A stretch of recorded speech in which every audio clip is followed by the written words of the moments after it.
I tell you also what I like about, let's say, Bucketlist, or in our case, Wimp to Warrior. Yes. Yeah.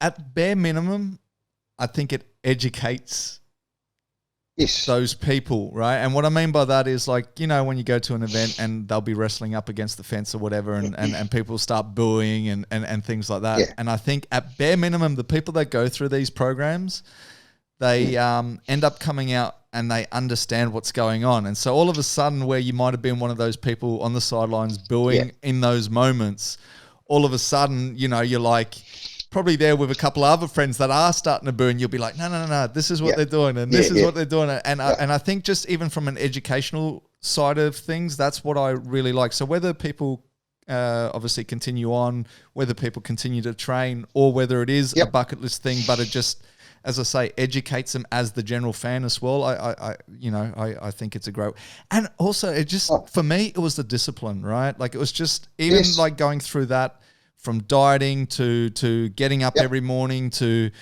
just having that routine. And it was funny because when I did my series, I was 36, and I can honestly say, coming out of it, I mean, a bit different now again, but coming out of it, I was honestly in the best shape of my life. And I'm talking about, like, comparing myself to an 18-year-old.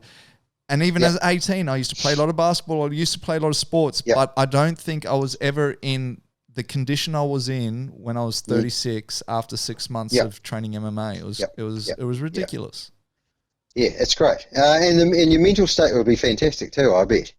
The mental state is, mate, like a lot of people go in there with a lot of mental state, right? Like, I mean, like, look, we've had a lot of people that go in there with, you know, whether they have severe depression or even bipolar, or, I mean, a lot of people go with weight issues and stuff, but like a lot of people go, I mean, we had a guy, I don't know if it was last season or the season before, like, because he won, or did he win his fight or lose his fight? I don't know. But he spoke afterwards, and he was talking about that, like, literally he was suicidal and stuff. Like, so it definitely plays with you. You know, for sure.